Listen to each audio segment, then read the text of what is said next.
Welcome to Bullets Nation, the podcast by Bullets fans for Bullets fans. I'm your host, Tracy Malone, a Bullets member since we came back into the league 10 years ago. In sporting teams, players change, coaches change, and staff move on. We don't Bullets fans, we're the constant. We've been here since the early days and we'll still be here when the next banner goes up. This is our space to talk about our team at length. No 30-second hot takes. We're here for real hoops chat. We love this club. We argue, we cheer, we ride every run, and we carry every loss. So settle in and suit up. If you're Bullets family, you're home here. This is Bullets Nation. Let's tip off today, as always, by welcoming my co-hosts, Scott Husband and Cameron Pawluck. Hi, Tracy. Hi, Cam. Hi, Scott. Hi, Tracy. Always great to see you both. Yeah, tell us about trivia this week, Cam. So, trivia this week was name the 4 players who won the NBL MVP while playing for the Bullets. So, we had the GOAT, Leroy Loggins, Derek Rucker, Sam McKinnon, and one that I don't know if a lot of people remember. He was pretty damn good, Steve Woodbury. So, shout out to Nathan Shaw for the correct answers in what would have had to have been a record time of, I think, just under a minute of the post being up. So, well done. Oh, there. wow. Yeah. He was right place, right time. Yeah. Well done. Let's talk first about our first home game of the round, which was on Thursday night where we played Cairns. How did you see that one, Cam? Yeah. So I've got a few things. So our 3 bench guys coming into the starting lineup, Murray, Ducas, and Divas, were all outstanding.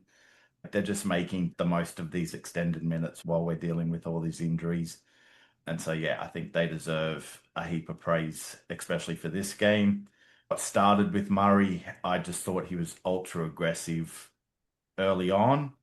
And for me, it just provided great energy for the rest of them. Ducas was creating some of his own shots, and that just makes him really dangerous when he's able to do that. And the energy Divas brings, it doesn't necessarily show on the stat sheet, but I think defensively, he's getting better and better each game. Our big 3, Prather, just Prathering, Harrison doing Harrison sort of things, and then Adams once again showing when he's on, he's pretty much almost unstoppable. The 3 of them combined for 62 points, 23 rebounds, and 11 assists.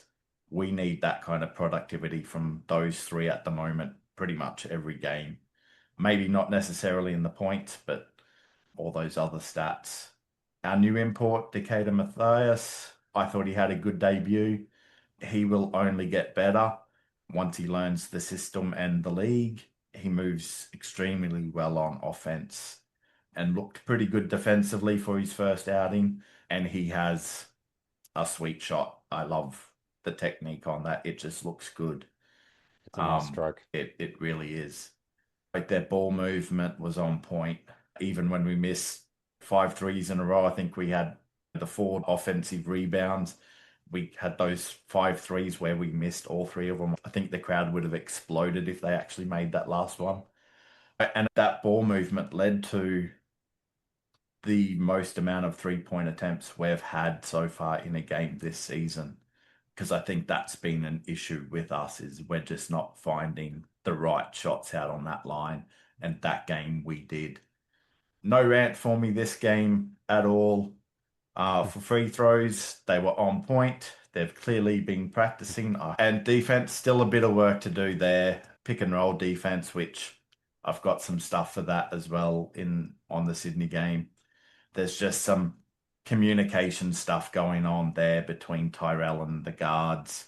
I don't know if it's a Tyrell thing or if it's the guards not talking or whether he's not talking. So, yeah. I think it's a lack of big man thing. Yeah. We just don't have the space. We just don't have the big men to get in there and defend the key. It's just, It was a gaping hole. Yeah. Yeah. Tracy, do you mean that because we're currently playing Prather at the 4 when he's kind of arguably more suited to the 3? Yeah. I've always said it. Bigger body at the 4? Always. We just don't have it. The game's changed again. So 2 seasons ago, it was like the big man is leaving. There's no real great 5s in the league. 4-man was the key position in every team. And it was, we are small ball. Sydney looked amazing. It's when they won the league and they didn't have any big five-man. Cooks was playing most of the five. Positionless, blah, blah, blah.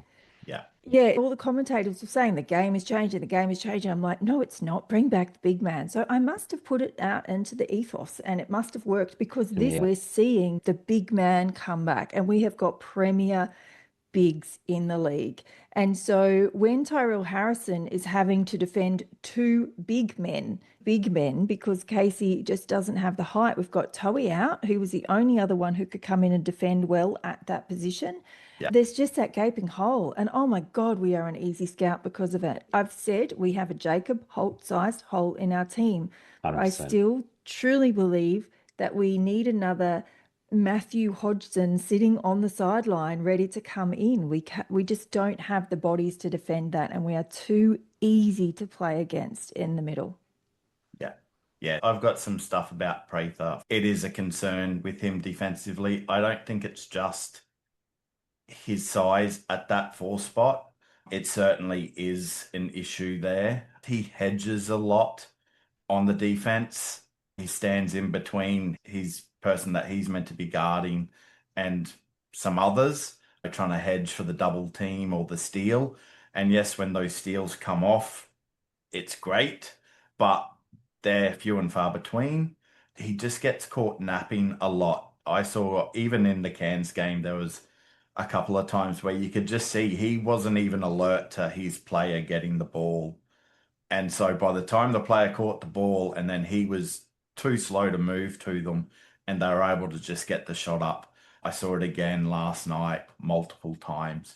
It was something I raised at the start of the season where it was the one issue that I had with him. And it was where I wanted to see improvement from him this season. And I still don't think he's there yet. Yes, being undersized at that 4 spot isn't helping matters. So we're asking too much of him. And that's probably the case, is he is out there working his ass off on the offensive end for us. And for too long as well. Yeah. He's just he's not able to get a break because we don't have the bodies. There's just no one else. Like last season when Bannon got injured last season, Schuler just felt like he had no choice. Yeah. And it worked at the time because he was forced to play his hand and Lash is in a similar position. Yeah. I think he would prefer to be back Tyrell at the 3. Oh. So, yeah, I don't know whether they need to make that move on the defensive. I know we don't have the bodies at the moment to be switching him back there on the defensive end. I mean, down the end of the bench, we've got the likes of Purchase, Bradkey, but they're either young or inexperienced or both. Yeah. Yeah, they are both. Yeah. So on the Cut to the Jace podcast, Jason was asking, he's just interviewed Casey Prather, and he was asking him about the 4. And Prather said, I denied it and refused it for such a long time in my career, and now I'm really owning it. So just as he's been able to own it, I just don't think it's a position for him anymore. I think he needs to be put in the 3-man position. Yeah. I think his age as well on the defensive and the injuries that he's had to those knees, because you can kind of see even with his dunks, he's like trying to get up to dunk. He still doesn't look like he's fully really there with them. So I do think that has that effect on him defensively. Yeah, so this Cairns game, like it's just a great feeling that like that first quarter slow out of the gates as always. And then at the half we made up for that. And then we got to the lead and protected that lead and extended it. Divas, he was impressive in that type ends game. I like the way he spoke in the presser. He's mature for his age. Yeah. And Lash mentioned at some point that during the week they did some old-fashioned box-out drills. Wait, so you did it in one game? What about the second game? So at the moment, it seems teams that we know we can be competitive against, Cairns is one of those. Yeah. And that doesn't say much. The only one. Yeah, because people say, oh, you beat them by 20 plus. So what? It's what you should be doing. That's it's where you at. Like play what's in front of you. And then last night we played what's in front of us. And So we defended home court. Well done. Yeah. One game. We defended home court. I noticed the box out. I was like, oh, I've never seen them box out like this before. So now that makes perfect sense. I'm like, oh, that'll be why. In the members' bar before the game, Tohi did say that Dakota is a sharpshooter, and we definitely saw that in the game. So that's pretty exciting to have him here. They Beat just him. look. Sorry. Yeah, and that's another part of the problem. They were connected. I just saw a connected team. They defended well. They filled gaps other than that gaping hole down the middle that we saw so many times. Mostly they defended, they blocked out. And so those drills need to be in every single training session. My question is, how is it not in every single training session? No one took a backward step in that game, which is what I really loved. The thing that was concerning to me was a gaping hole in the pick and rolls and Ducas and his foul trouble. We were told he was an elite defender. I don't see the defense as elite when you look at somebody like Sam McDaniel, Illy, Dellavedova. I don't see that as the level of elite defense that we're getting there. Yeah. And the fouls and the talkback are concerning for somebody so young. I'm just putting it out as a concern. And I listened to another great podcast today, Bird's Eye View with Sue Bird, and she interviewed Sandy Brondello this week. And I'm so happy Sandy has found a home in Toronto as the new head coach as they expand into the WNBA. So it's going to be very exciting for her. And Sandy said something that I'm bringing into this podcast. Sue said, you don't talk much to the refs. And she said, I don't talk to the refs because nobody can do more than one thing well. She said, oh, I will talk to the refs when I need to. When it needs to happen, I will focus on that and I will do that. But nobody does more than one thing well. So if I'm talking to the refs, I let go of the game and I let go of my players and I'm not head coaching anymore. I'm talking to refs. And I just thought that was really wise. And I'd listened to it after I saw that game and I was like, oh, I'm putting that in the pod, hoping it might filter its way through to Ducas. You can't do two things well. This is for all the players as well. If you're worried about the refs and what they're doing, you're not in the game. You're not on your game. You're over in the refs here. And crowd numbers were low. Crowd numbers were low. The number on that Cairns game on a Thursday night was 3,684. I saw that and I was like, did they count the staff and volunteers in that number? I just didn't think there were that many people in there. The night itself, it was a fun night, Thursday night. It was all kinds of fun. It was Halloween dress-up night. I dressed up, my son dressed up, a whole bunch of people dressed up. We got there and thought, oh, I wonder if anyone else will even dress up. There were lots of dress-ups. The big mention of the night must go to Brendan Lowe. He dressed up as Michael Myers. Go to our Facebook and have a look. I put a reel together of what he did. He was in the back of everything. Yeah. And so a lot of people said the hype guys did such a better job. And I was like, let's have a think about that. Let's just wait and see how it goes on Saturday, because I think Brendan Lowe stole the show, took it over. I think the Halloween dress-ups took over the show, and it was just a more fun night. It was amazing. And the fact that our team won was amazing as well. But the win didn't make it a better night, which is hilarious for a club who has such a huge losing streak. It was just so much fun because of the dress-ups and the atmosphere and the energy, even for a crowd that was that low. Yeah. Yeah. So if that isn't already, should it be like an annual theme or event type thing? Has to be. I think so. I also think having Adam back announcing the team in the intro, I think that added to the energy from the get-go Everything as well. was better. Everything was just- better. and- The whole thing is still lacking. Yeah. It just went up one notch because we're like, oh, thank God they just got rid of that pre-recorded voice. Yeah. So it definitely went up a notch, but it is lacking in so many ways still. Because I think that fueled me a little bit more, which is why I was probably a touch louder than what I should have been. I felt Brooke was a little bit better on Thursday night. I thought she was even just that slightly bit better last night. I actually thought she worked better last night without Nashi and working with Adam a bit more. So I don't know whether they keep rolling with that. Yeah. So was it better? I'd mark it maybe if we're at a 3 out of 10, I'd give it a 3.5 out of 10. So I'm going to say, yeah, it was better. I think it was easier because of the Halloween stuff. It's really easy because we weren't talking about basketball. Yeah. You needed no basketball intelligence. You needed to have fun with costumes, and that's a really easy thing to do. I was told that somebody's spoken to Jonny Drama and he said, I need to spend more time with my family, yada. And I'm like, that is a politically correct answer, leaving the door open to come back into this job and be kind if ever I have heard one. And I am not taking that as truth. I don't care what you tell me, because on Instagram, we have got people who we are hoping will have a good night. And the best in the business is DJing a disco at Chermside for 4 to 9-year-old kids for 3 hours doing Halloween themed disco. Yeah. Nowhere in the world is this acceptable.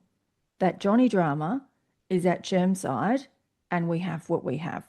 So it's like these people can get better and better and they are not Jonny Drama. It's just that simple. Hashtag bring Jonny Drama back is staying. The turnaround would have to be extreme, but in order for that turnaround to happen, there would have to be an intelligence and a knowledge of basketball and better questions. Like, it's not just, they were more engaged this time. There is so much more that goes into it. And I think the whole night is still lacking. But Thursday night was just so much fun. It was. The one thing I did see in the game, though, is I saw an identity beginning to appear. Did it disappear again?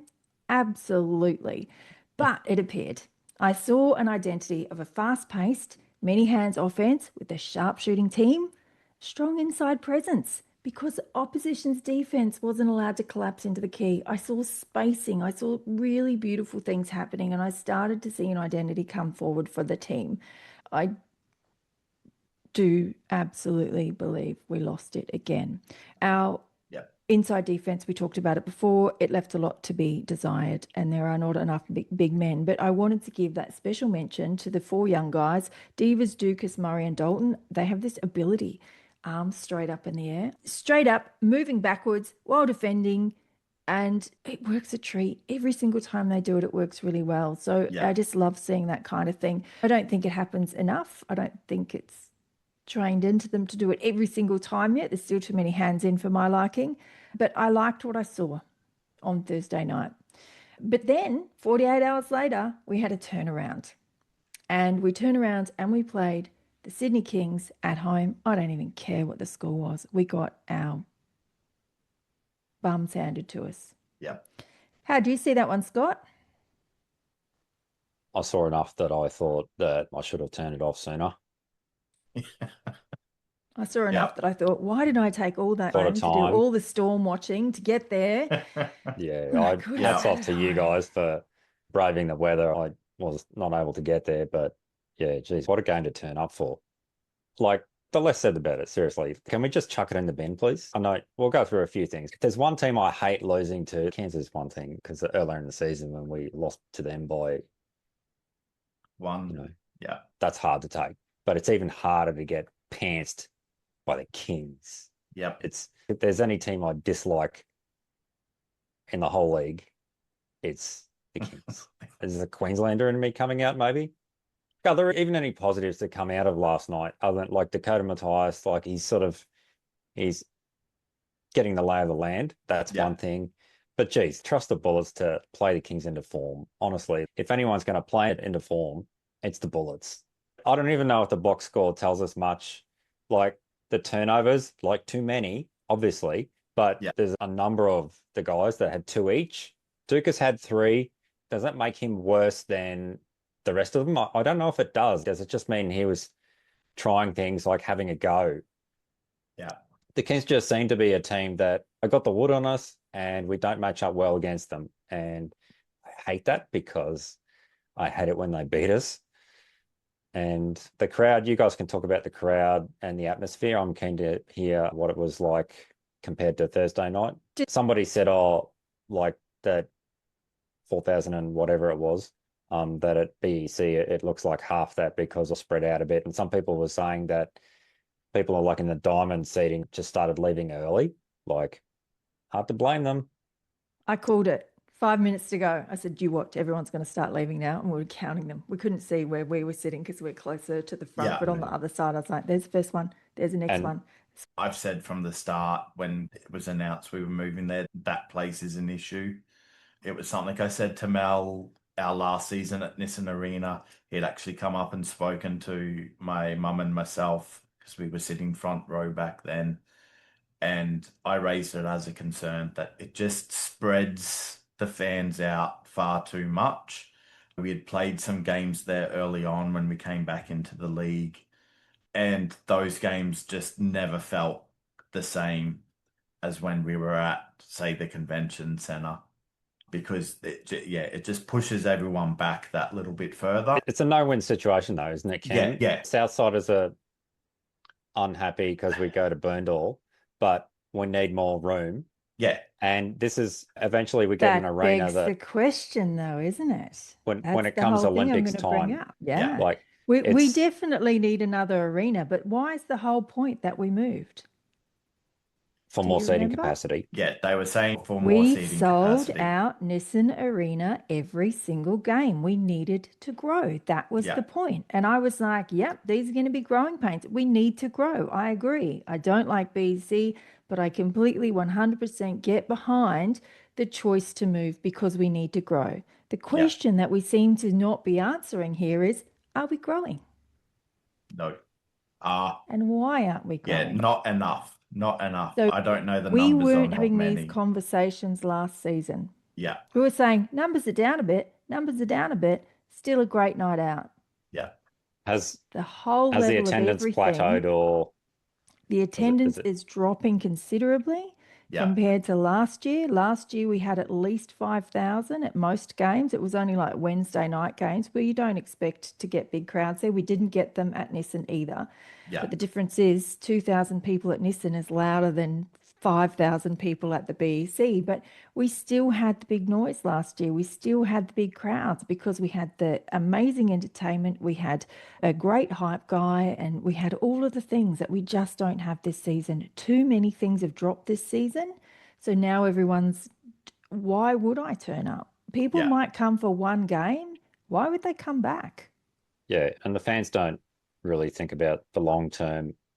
It's a stopgap, like it's an interim thing until like the Olympics come. We're all hoping that an arena that has as big a capacity as Burndall, if not bigger, that is Yeah. more central, because that's what Which- everyone wants, something that's more that central. is coming.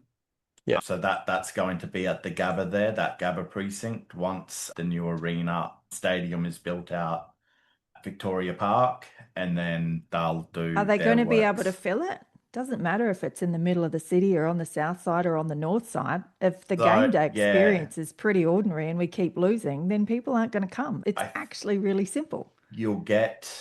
I think you'll get more of the city folk, especially if we can get more Friday or Saturday night games. You'll get more of the city folk coming in, especially Friday games after work, even Thursday Yeah. night games And what are the after chances work. of us getting more games if we're bottom of the ladder again? Yeah. See, there's That's all the these things issue. where Yes, people are going, there's yeah, this things- is it. And I'm like, Yeah. yeah, I hear you. And I agree with you. Yeah. But we're not getting the thing to get that thing. That's a great solution. But if the game day experience isn't great and our team keeps losing like this, there are Yeah, the long-time numbers are just gonna supporters ready die. to get Yeah. rid of their membership. Yeah. There are people I sit with who just didn't bother to turn up to the game on Saturday because they were like, why would we? Yeah. And we know, Like- yeah. And I remember seeing it back when we were originally in the 90s out at Boondall and we started losing. If you think we're terrible now, we were just as terrible, if not more so back then. People tend to forget that. We all remember the golden age of those 80s and early 90s. So forget how many that people patch. would show up to those games when they were Well, terrible? it got bad because that's when they then moved to the Convention centre. And which only seats 3.5. Yeah, and they Yeah. struggled to fill that. They were struggling to fill that. We got the nickname of the library back in those days. That's how bad it was. Yeah. So if they don't start fixing these things, and I agree, work needs to be done and they need to start winning on court first and foremost. The moment a team starts losing and not doing well, they will not shed their hard-earned money to come and watch them play on a regular basis. Yeah. So they've got some work to do, and in a lot of areas. Heaps of work. A lot of areas. So yeah. So I did have one positive for the night. I know you asked, Scott, if there was any positives. What have you got? One positive to Chris, who made the half-court shot and won himself $10,000. Well done, Chris. Just well done. It looked good. Just as it was about to happen, the lady next to me, she's gone, this will be the highlight of the night. Wow. And it was. He was right. Yeah. Everyone, it's like hype crew have to go, come on, stand up. There was no one left in their seat. Everyone was arms in the air, screaming. All the players were just like, what's going on? And we're like, Chris has just made our night. Somebody suit him up. Yeah. Yeah. It looked good. The moment it left his hands, I'm like, that looks good. So Long and straight. Absolutely well done. Brilliant. We love to see it. So yeah, I do have a question because you also spoke about our slow starts. What do we need to do about them? Why do you think they're coming out slow and letting these teams get big leads? What are they doing? Like, where is the issue? What are we doing, or what are we not doing? So the way I see it, I personally see it, because I've got in my notes that the coach was asked, do you understand why you're having slow starts? Do you know what his answer was? That's it. No. I was like, I've been on the Stu Lash train, and I got off it last night. I was like, I'm not happy with any of this. There is room for redemption, etc., but there's a lot, which I will get into, which is not okay. So the way I see it is, starting young guys is great. I don't see the experiment of starting divas works when it works, but it doesn't always work. And this is in no way a negative to divas at all, ever. I think he is amazing and fantastic, and I don't have a negative thing to say about him as a player, as how he behaves on and off the court. Amazing. Yeah. He's not a starting point guard in the NBL yet. Stopgap interim one, maybe, but correct. The disciplinary, every now and then for a couple of minutes for disciplinary reasons. Adams, I backed it. I was like, what a great idea. Yeah. But he is not a starting point guard. Yeah, when Mathias arrived, we're like, oh, it's his first game. Can't start him in his first game, lacking conditioning, whatever. But last night was his second game, so why not start him in his second game? Yeah, I agree there. Yeah. And I had some concerns when I saw in a training video that Jalen Adams is wearing a white shirt. And I have massive problems with this, because I'm like, either he's your starting point guard, former MVP, starting point guard, elite professional, or he's not. And if he's not, go and get someone who is, please. I'm not okay with this. Let's just work him into form. Let's just see how he's going and bring him off the bench and see if it's any better.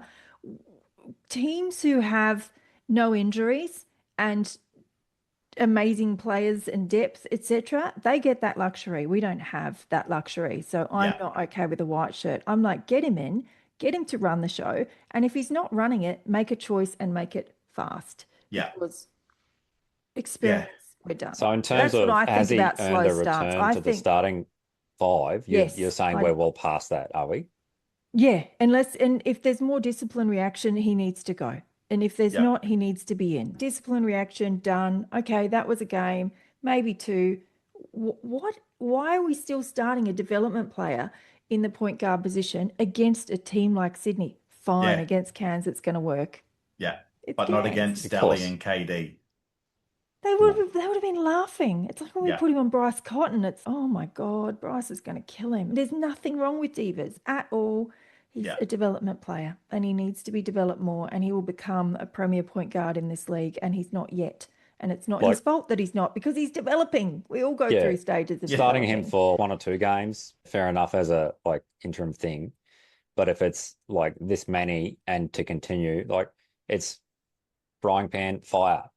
It's that sort of Yeah, and he's not developed enough yet to be able to handle teams like Sydney and Melbourne and Adelaide. It's quite a stark contrast. Yeah. And so for me, if they're coming out to a slow start, whose job is it to change it? It's not mine. No. I've got nothing to do with the team. Lo and behold, would it be the coach? Is that not a coach's job? To just go, we're coming out slow and we're having slow starts. Let's get together as coaches and let's talk about the 3 plays that we're going to run to start off against it. You've got the scout of the opposition.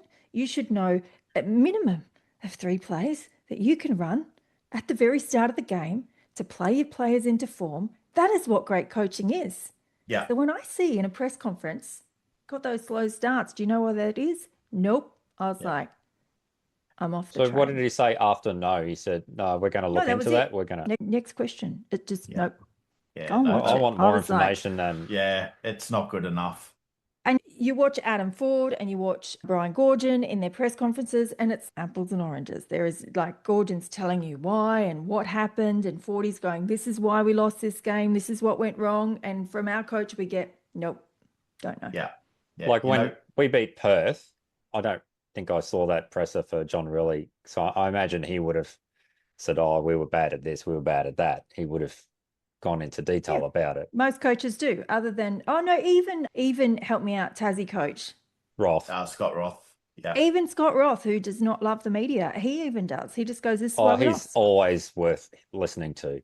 Yeah. Yeah, absolutely. Yeah. But yeah, and our coach just nope. And I was like, oh, you've lost me. I don't like your body language. I don't like what you're saying.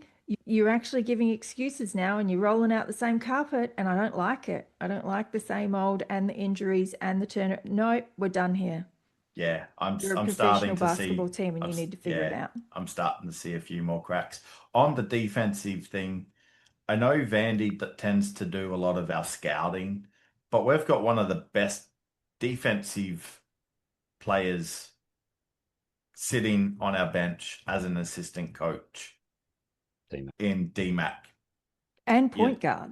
And point guard. So hello. Is he doing, what is he working with them in practice? Is he giving them a serving? Like I will admit, I'm not too sure which game it was. It might have been the Phoenix game where I actually saw him giving them a spray. I don't think he's the one who should be giving them a spray. The spray should be coming from Lash. So I think that whole experiment where you're letting Vandy speak to them and DMAC do things with them during games, that needs to stop. Lash needs to be the one doing that so that they know it's coming from one person. And that's where a lot of the criticism is being aimed at, is because it looks like all 3 of them are coaching in game. You need that one voice for them to go to, and that one voice letting them have it. Well, the other way is not working, so something's got to change. It's not working. And some of their coaching, some of his coaches' challenges, I'm not liking. The one last night for Prather's 3rd foul, I thought was a waste. It looked like a foul from where I was sitting, and with my bad eyesight, it was a foul for me.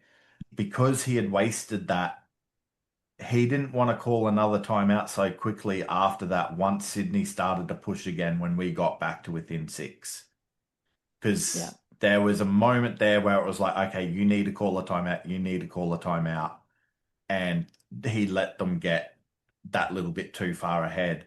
We didn't get any closer than 6. Yeah. And then, but he didn't want to call that timeout once they sort of pushed back out to 11 or so, because that timeout to do the coach's challenge was so relatively close to it, and it felt like he didn't want to waste it. Shame, because they've got someone sitting there behind the bench with a laptop, and it's their job to say challenge or don't challenge. So there's another breakdown. Yeah, I always say don't listen to your players in these moments for most of them. That to me is a no. Listen to the guys on the bench who have that replay. And if they're not doing that quick enough, you need to look at why they're not getting that quick enough as well. And where you are in the game. Yeah. Yeah. What quarter was that in? That was 3rd quarter. So him having 3 fouls in the 3rd quarter was fine. I would have been fine with that. Yep. Because he's a foul, pro and he can adjust himself. Like he can adjust himself, and he just has to keep his hands out. And you've got to trust your player there. I agree. It was way too early. Yeah. Way too early. Scott, you said before we played Sydney into form. It's like we are the house of redemption. It's like for everyone else but us. Description. Anyone who wants to redeem themselves, Cooks, having a bad time, don't worry, just come play. Hawks a few weeks ago. Better for you. Yeah. It's terrible. And so what I saw last night, I did say in the press conference, I'm off the coach train, but I was already opened the door and half ready to jump. During the game, we were outcoached. We were absolutely 100% outcoached. At no time did I feel like in other games, I'm like, coach had it in Perth. I was like, now's the timeout. And they'd call it and they were on the game. This one, I was like, oh, are they even here? Are they even awake? Yeah. What are they doing? We stopped none of the runs. And in the press conference, again, the press conference was really very enlightening for me in the worst possible way for Stu Lash, because then it's like he just said we had a bad first quarter and all the turnovers happened in the first quarter. I'm like, and then it blew out. And I'm like, we got back to within 6. We were right there. It was that the third quarter we got back within 6 and then they blew out. I don't know, what, 30 something? I don't even know what we lost by. It was so depressing. 37. Guys, if we're behind the 8 ball in the first quarter and we do that every single game, you're going to lose more often than not. do you think we might still need to like work on something to prevent that? Absolutely. Yeah. But game of 4 quarters, like you have one good quarter out of 4. Do you think you're much of a chance? Yeah. Yeah. So I very clearly saw legend of coaching in Australian basketball, even though he's getting old and I think he really is ready to retire, versus a coach who has not even done a single season as a head coach in a professional league. The difference was stark, and that's where we see it. And like I said, I've been on this train and it pains me to say it. There's people who are saying Gorgon's over the hill, but even someone who is over the hill can outcoach an inexperienced coach. Yeah. Totally. And we just saw it. Like, case in point, Saturday night. I was really angry at the team, at every single player and every single coach, because they did not get Jalen Adams a win.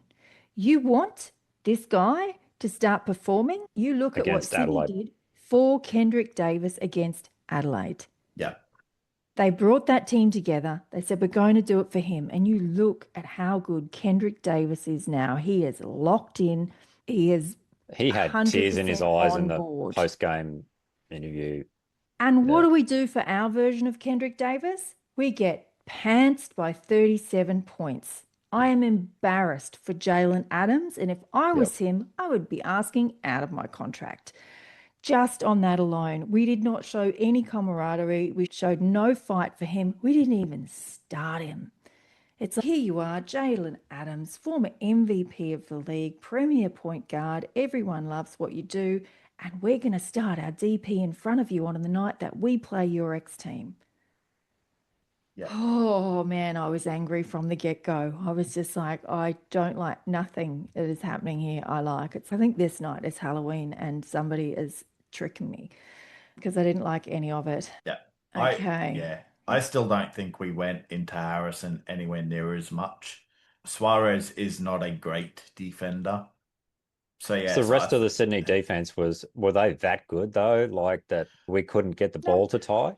No, Adams tried a few times. So you look at all those turnovers in the first quarter. I was yelling at Jalen, stop trying to pass to Tyrell. Take the shot yourself. I'm like, experiment over. Can you stop that, please? And I think he heard me because he started taking the shots himself. And I'm like, and he missed the first one. I'm like, I don't care. It is a better bet for you to take the shot and hope he can get a rebound if you miss than you trying to get that diamond to him. He's got that little floater. Collapsed. And he's got a beautiful floater.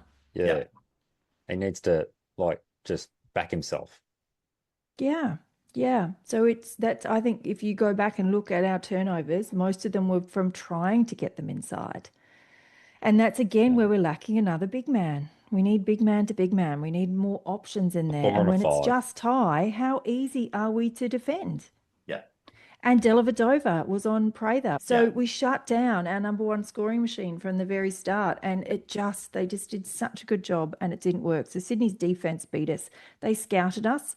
Like other teams, we have said before, we are the easiest scout in the league and we have shown it again. Yep. On everything that I saw that was an issue, and in the presser, Stu Lash said, our offense, we got into single pass offense again and we weren't taking good shots again. And I'm like, whose job is that again? Is it my job to make that happen? Is it the player's job to remember? Or is that the coach's job to call a timeout and go, we need to come back to this kind of play? This is what we're meant to be doing. Remember, Yeah. guys.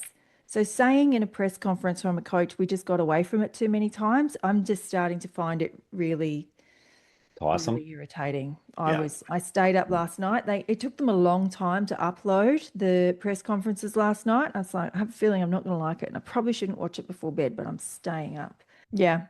So we're flushing that. We're flushing Yeah. that completely. A couple of things that have happened off the court. So we've had some volunteers, a volunteer get in touch with us because they were not asked to return this season. They said we were not asked to return. And I said to Cam, ask more questions there. I need to know, were they not communicated with, or were they told they're not coming back? Yeah. And what did they come up with? Yeah, so they were asked to name their three, they had received an email to name their three positions that they'd like to work at. And then a whole heap of them just haven't heard anything back since. And they've reached out to their volunteer representative, and it's been crickets, basically, is what they've come back with.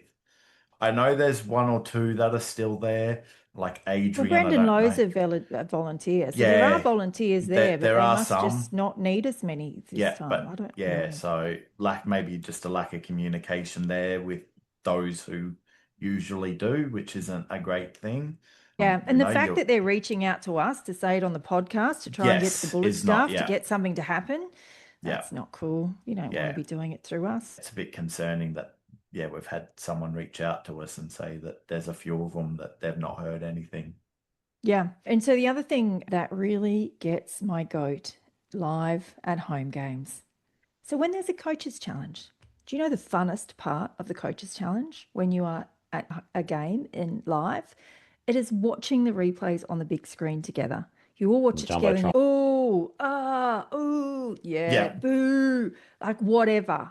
Yeah. So what do they do at Bullets games during a coach's we've not challenge? had it. They cut to, we get not a single replay. We have no connection to the game, and they do some ridiculous activation and just go, oh, let's dance. I'm like, let's not dance. Let's watch the thing. What are you doing? I want to see what's going on. Let's see who's doing the 3/4 time half court shot. And I'm like, great, not now. Not now. So I'm really disappointed with that. And it has to change. If you want to keep us disconnected from the game and everything that's going on, carry on as usual. Yeah. Because it's working. If you're at the game, you shouldn't be losing out. Like, folks at home can see replays, and you shouldn't be sacrificing because you're at the game. Yeah. It is absolutely ridiculous, and I cannot believe it, and it absolutely has to change. But this has happened a few times. The other really annoying thing that happens, I'm actually there to watch the game. So I really love when the entertainment is good, that it's all happening. I'm really glad kids get t-shirts. There is not enough time in a single activation to dance and throw t-shirts out. You have now got people standing up when the game's starting. So again, if your choice and intention is to disengage everyone from the game, carry on. Continue throwing t-shirts out after dancing while the game is starting, and nobody is engaged with what's going on the court at all. Carry on, but if you want us engaged, stop throwing t-shirts out. Like, t-shirts are their own activation. If you watch any other league, they pull cannons out and they throw t-shirts out. It used to be its own activation, and then all of a sudden it started being, let's dance, and with the 2 seconds we've got left, now everyone run and grab a t-shirt and throw it out. Yeah, because they used to get the dancers to run around and throw the shirts out the entire time. Yeah. So, and they had a cannon, and they had all these great things going on. And now they're stopping us from watching the game. So they're trying as hard as they can to disengage us from the game, and then wondering why nobody shows up. Yeah. So you've said Brooke has improved. Yeah. That was my feeling. At the end of the game, she went and interviewed Dakota Mathias. And the first thing she said was, "Great game, Bullets." We had walked out. Did we? Walked out before that or even did we happened. not just get beaten by 37 points? Just wondering, did we or did we not? And then she went on to ask some shit about Australia. I'm tone deaf is what I'm calling it, tone deaf. Yeah. I am a champion of women. She is beautiful. She is amazing at something in the world. We all have our gifts. We really do. This is not hers. This is not her gift. I have nothing against her as a human, as a person, as a woman, none of it. Hype girl for this team is not it. This is where Jonny Drama at a disco. I'm like, he would have known exactly what to say. He would have pulled us all in. He would have had a really beautiful connection moment for us all. I heard that and I was like, oh, And then the little kids, so how did that feel when they just won the little dribbling thing? How did that feel? They're like, what? I'm like, dude, I'm a therapist. I literally ask people how they feel, and there is a time and a place for it, and that is not it. How about Jonny Drama was there? You know what he would have said? Can we get a go Bullets? Yeah. It's not hard, but apparently it is. Not rocket so I'm not science. going with it was better. I would have given half a mark more, but there's just too many gaping holes. So yeah, tone deaf. And I don't see any improvement. We rode the coattails of Halloween happily. Yeah. But those days are over. All right. So we've got more basketball. The Bullets are curing us of wanting to even watch basketball. Oh, God, we've got another game. Because this point, Bullets organisation, this is the point in the season where this is when Damien Torres should have put his little meme up where it goes, heaps of changes, get excited, same old shit. Oh, well, let's get them next time. This is the point where I'm at that.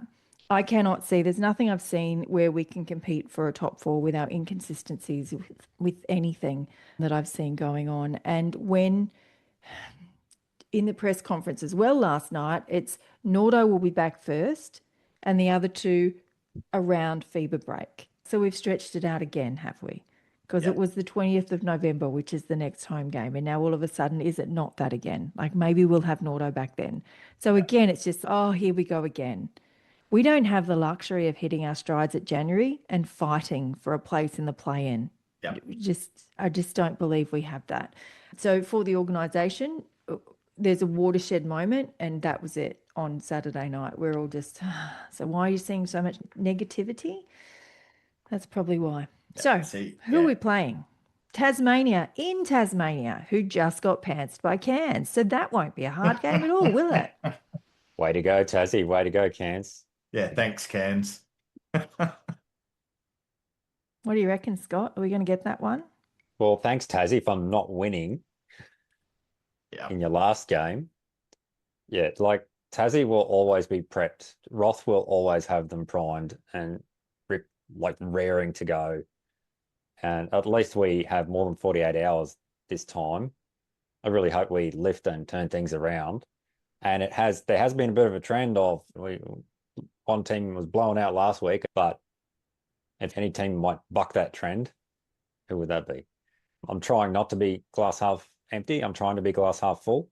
Yeah. So, but when you've got two teams coming off a blowout loss, and one team's Brisbane and one team's Tasmania, who do you think has got the better chance of playing Tassie at home to get their redemption game? Yeah, Tassie. I'm not backing us in for this one for that reason. If Tassie had been on a bit of a winning streak and we had a blowout, I'd be like, I reckon we can come back. Tassie will be a bit of snoozing, thinking we're an easy game. I reckon we can do it, but not after them getting beaten by that. There is no way a team like that, including Josh Bannon, is going to... Don't get me wrong. I want to be wrong. Prove so me wrong, Bullets. But please we've got to be honest. Yeah. Totally. We'll go, how wrong were we? So 3 of us tipping against Bullets. I mean, I'd love a result like that Perth game, but is that going to be an outlier? Perth. Yeah. This is not Tassie. Yeah. This is Tassie. Perth. One's coached by Riley and the other one's coached by Roth. There's a bit of a difference. Yeah. Yeah, I'm the same. On your watershed moment, Tracy, for me, I don't think we're quite there yet. It is getting closer and closer. I think if we can continue to split our double rounds, and if we can pick up games like this Tassie game, and if we can keep within the middle of the pack, because pretty much every team from 5 down is having the same inconsistency issues that we are having. All of them have had blowout games as well. Maybe not as many as us. I think we're at 3 now, except for maybe Cairns. It's a and very good point you Illawarra. make, Cam, about like splitting the double. I just get this distinct feeling that I just had my expectations too high that we were a chance of 2-0 on the weekend. Yeah, And it I was much didn't. more realistic of splitting it 1-1 was Yeah. way more practical expectation. Yeah. I didn't think we were going to win. I didn't think we would lose that bad, which is why I'm so disappointed in last night's game. But if we can keep splitting those doubles, picking up the occasional other win with our single rounds, I don't know how many we've actually got of single rounds, and then we can get our bodies back. I didn't realize they had moved Smack and Holt further out again, which that just makes it even more difficult now. The That's words when were by fever break. okay. What even does that mean? Yeah, That means after fever break to me. First game everything, after, surely it means that. everything I had seen was saying round 9 for those, round 11 for those guys, or round Yeah. 9. Well, Holt said Yeah, 20th of November. He Yeah. actually gave us a date. yeah, which is round 9. So yeah, so that makes that a little bit harder because that's when my judgment was going to start to be made around whether they could actually make that push, because sort of December, January is when you want to start playing your best basketball. So long as you're sitting in that middle of the pack, if we can stay there and get all those bodies back and they can figure it out, then that's where I will be going, okay, Yeah. can we do it or can we not? I just I look don't- at the top 6 teams currently, and I cannot see with our current lineup that Yeah. we can do it. So it's really hinging on these guys coming back. Yeah. And we have to see a massive change. And how long is it going to take for them to play themselves back into form? That's my The other concern. thing, it's going to be a viable proposition when we have bodies back that we can defend our home court, Yeah. no matter Yeah. who the opposition is. Yeah, we definitely need Yeah. to start winning more at home, and we've said that. We Yeah. need to make I it said that. last time, there's no team in the league that's scared to come and play Brisbane. Yeah. Not even Cairns. Maybe if That we was all an dress up in anomaly for them. Halloween every game, the fans might be able to scare them. Or wear Mike Myers masks. I don't know. Hey, did you see the dude who sits like, he's that sideline, like right in front of me. So I'm on the free throw line on the Bullets bench end. He was in dress up last night. No, I He did was not just like see a that. caveman. I was like, you get the wrong night. Frick. This is just a thing he does. He just wanted to come dressed as a caveman. Yeah. I don't know, but it was pretty funny. Special mention to him going all Yeah. out and didn't even hesitate to stay in costume all night. Whatever. Very good. Yeah, okay. So 3 against. You guys still think we've got a chance? I know we can Slim. have a chance. I've got no evidence that's possible yet. Yeah. Nothing I'm seeing Okay. says, yeah, we've got it yet. And I'm at the point where I'm like, we're just rebuilding again. We're just in another rebuild because we were promised at the start of the season that this was not another rebuild. Yeah. Another thing that was really interesting that I saw was on the Cut to the Jace podcast. At the start of the season, we were told when they were hiring the coach that the leadership team was a part of the hiring process. So Yeah. I was quite surprised to hear Casey Prather say that they were waiting on who the new head coach was going to be. And they were waiting to see who this would be. And then when they heard it was Stu Lash, they were like, all right, let's go. At no Yeah. time did he speak about being a part of that decision. So I just found that really interesting. I don't know. That would be Very weird. interesting. Interesting. Yeah. Yeah. So I'm seeing cracks. And I'm not sure. I just don't feel like the Bullets organization is building trust at the moment. I think we're all in the, oh God, here we go again. Yep. All right. So 3 against them. Who needs to back themselves? Is that what we're going for next, Scott? I'm going to sound like a cracked record when I say the starting 5 because, like, you're the guys that are on the court that, like, getting off to the slow start. You need to, like, fly out of the gate, guys. Yeah. Okay. I'm going with, so they kind of are starters at the moment, but it's our bench guys who are starting. And if they continue Murray to and keep Davis. those, Murray, Divas, and Ducas, because he's usually coming off the bench once Smack is back. I believe that is the case. So those 3, don't let the bad game of Saturday night get to you. Get out, find that drive and aggression that you had against Cairns, and bring that every game. I know they're young, so being consistent in that is sometimes the issue with being that younger player, being fairly new to the league, if you just back yourselves in and keep that aggression going. Because when they're aggressive, we look good. Yeah, I'm going straight to the top. I need the coaches to back themselves. I do not like the body language. I do not like how we're starting games, and I do not accept that I don't know or do you know why it's happening? No, is an acceptable reason for why we're having slow starts. Yep. I want them to do their job and I want them to put something in place. I want them to make the players believe in themselves and give them every opportunity to shine. Back to the Sandy Brondello podcast, she said the first thing I do is relationships. I do connections. I find out how players are motivated. Great coaches, and WNBA is the one that I watch, and we get great insights over there. And Cheryl Reeves, she knows how to talk to each player, and she says each player is different. I know how I need to talk with Courtney versus how I need to talk to Alana versus what I need to do with Fee. Like, she knows her players and knows how to do it. Sandy Brondello said the same thing. I don't think any of the coaching staff is working to bring the best out of these players so that as individuals they can shine. Great coaches don't make players hold under their system. Great coaches see the team that's been put together and said, how do I get the best out of everyone? And I don't think we've seen it yet. So I want the coaches to back themselves and stand up.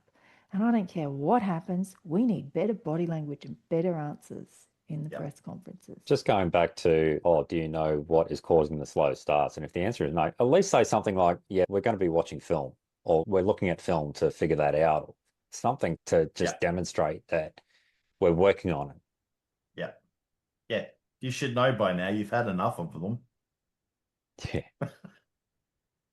Build trust. And if you haven't got it now, like I said, I was on this train. Go back and listen to the other podcasts if this is your first. Yeah. I am not a Stu Lash hater. I've been on that train and I stopped at the station. You have last night. You have been. Even when some of us were already losing faith you were at the off. moment. Takes a lot. Takes a lot for me to get off, but my God, am I off now? You've done it now, and you're going to have to coax me back on. Bring on Tracy while she's off. Oh. All right. What are we doing, Scott? Yeah. Nah. I don't even know what the question is. Nah. Can you tell me in a bad mood today? The question that is, game put me in such Lash bad has mood. said, we'll play anyone, anywhere, anytime. And if you're up against someone who's actually turned up to play, that's like saying that you'll play anyone, anywhere, anytime is just lip service if you haven't also turned up. Yes. Of course. Absolutely. And like, I get that, we're down on troops. Like, because I keep saying excuses be damned. We've been down on them enough. Great coaches find a way. Great teams find a way. I'm looking at guys in adversity. Corporate polo like Smack, Nordo, Holt, Tohi. And I'm thinking that's too many guys who are not suited up. However, we have a starting you've got to play with injuries. the cattle you have. Yeah. And I kid you not. They walked out last night when they came on, and it's like they have a starting 5 of injuries. All the players got called out and all went out, and then our injured guys all walked out. LP was one of them. I will give him that. Yeah. That's who we didn't mention. The great man. God, we need him back. He adds a poise to that team. He would have made a difference last night. He would have made a difference. Yeah. Immigration department, if you're looking at some paperwork, move it now. Does anyone know somebody? Somebody's got to know. Somebody's aunts, second cousins, friends, neighbours, something. Can somebody get Patterson's through? We'll get him through first because he's been in there for longest. Yeah. And then we'll get Prathers through. Only because Prathers put their papers in after. Yeah, because he was asked about that on Thursday night in the members bar, and even he doesn't know where it's at now. He just knows. No, it's they in. don't. All they can do is put them in and wait, and the time, there's months difference between what it is. Yeah. Yeah. There you go. All right. Other thing that we have done is Mitchell asked, he messaged us on Facebook and said, do you have a group chat for the podcast for away games? And I was like, no, we don't. Let me see if I can do something about that. And I did. I figured it out and I got us a chat. And so we will put it up on our socials as well to come and join us in Messenger. It is active during away games. We won't be active in there. I won't be active in there in a home game. I'm watching the game. But I can definitely double screen when I'm at home watching away games, as we often do. Yeah. So come on in and join us on that. Thank you, everyone, for watching. The intro to this podcast is written very specifically for a reason, and we will still be here. We will lose, we will suck again, and we will all still be here. So stay with us. We will be here, and we will try to be as entertaining as possible as our team gets their shit together. Thank you so much for joining us on Bullets Nation podcast. We will see you next episode.